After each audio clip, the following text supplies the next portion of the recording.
Salut, je te retrouve pour une idée de recette. Alors, j'ai pas trop l'habitude de faire ça, mais là j'en ai une sympa. Ce sont des nano fromages et plus précisément à la vache qui rit.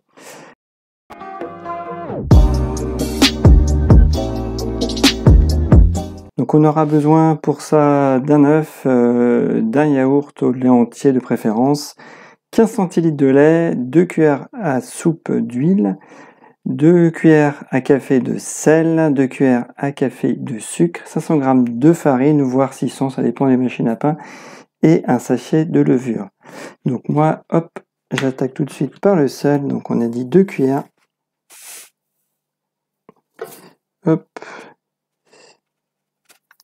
2 cuillères de sel.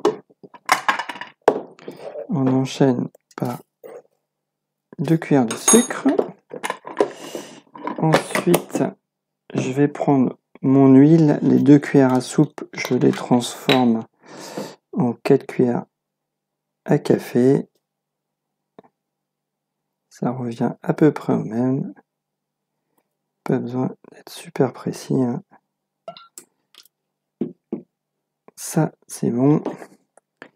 On enchaîne avec le yaourt. Donc là, c'est un yaourt au lait entier fait maison.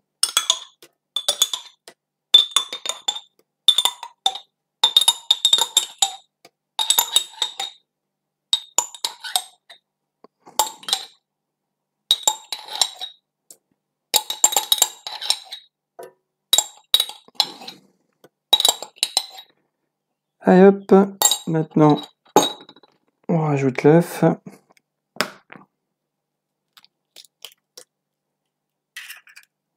Hop, et on enchaîne. Alors là, du coup, on va allumer la balance. On a besoin de 15 centilitres de lait.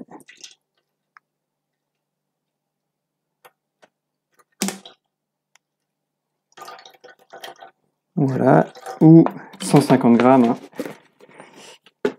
Donc là, j'ai mon œuf, j'ai le yaourt, j'ai le lait, j'ai l'huile, le sel, le sucre. Il manque plus que la farine. Donc moi, la recette originale, c'est 500. Mais moi, je force un peu et je mets 600. Après, c'est à ajuster en fonction des machines.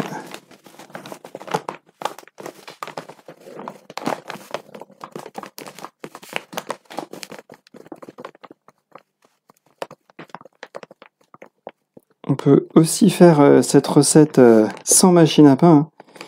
Mais il va falloir être beaucoup plus persévérant, il va falloir battre tout ça à la main. Et c'est évidemment plus long, plus compliqué. Ensuite, la levure, il faut aussi la lever avec un peu d'eau chaude à côté et ça prend évidemment beaucoup plus longtemps. Donc c'est pas l'idéal, c'est pour ça que quand je fais à la machine à pain, on s'embête pas, c'est simple. Voilà, je fais un petit pli pour la levure.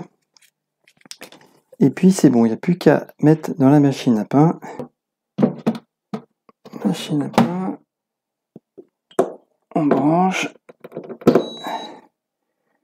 Programme chez moi 9 pour 1h09 et c'est parti.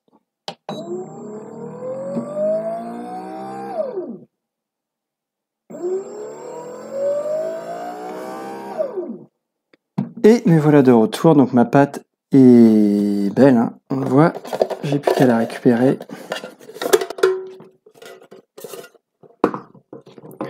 Maintenant, j'ai au préalable ouvert toutes mes vaches qui rient.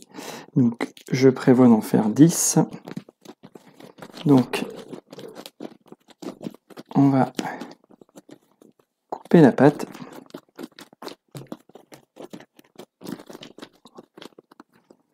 En 10 morceaux. Allez, 1, 2, 3, 4, 5. 1, 2, 3, 4, 5. Hop, hop, hop. Et c'est là le moins rigolo. Il faut étaler tout ça.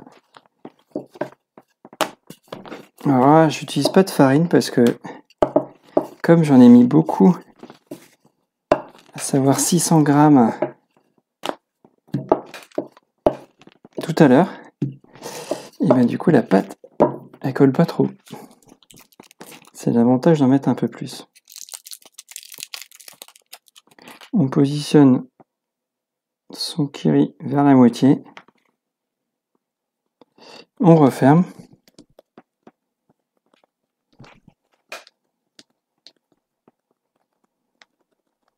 Voilà. J'ai ma plaque avec mon papier qui n'attache pas. Je positionne et j'enchaîne. L'activité n'étant pas très passionnante et très rébarbative, on va accélérer le mouvement histoire d'avoir les 10 nanes de près.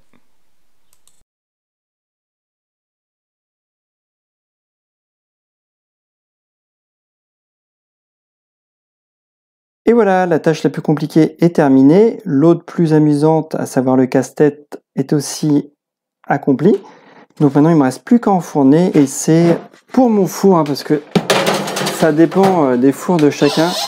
Mais pour le mien, c'est sur 200 autour de, on va dire, 20-25 minutes. Généralement, je reviens au bout de 20 minutes pour être sûr que c'est bon. Et généralement, ça commence à sentir, c'est que c'est bon. Donc, dans 20-25 minutes. Voilà, je retrouve après 20 minutes de cuisson et on va tout de suite les sortir du four. Là, je sens qu'il y a une bonne odeur. Voilà. Donc, évidemment, c'est très chaud. Et on voit que il y a vraiment la pâte qui a bien levé, hein, qui est vraiment impeccable. Donc, on va attendre que ça refroidisse un peu parce que là, c'est vraiment très très chaud. Et l'intérieur, la vache qui rit, est vraiment brûlante. Donc, on va vraiment attendre quelques minutes. Et puis, on va en ouvrir un pour voir ce que ça donne. Et puis ensuite, il suffira juste de déguster. Donc voilà, je vous retrouve. Ça fait quelques minutes. Donc là, voilà, on voit que c'est très très chaud. Hein, que la mie a vraiment bien levé. Et là, on voit que le kiri est vraiment très très chaud. Et qu'il est coulant. Donc c'est parfait. Donc là, et maintenant, il ne reste plus qu'à déguster. Donc si vous avez réussi cette recette chez vous et que ça vous plaît, n'hésitez pas à la partager puis à me mettre dans les commentaires.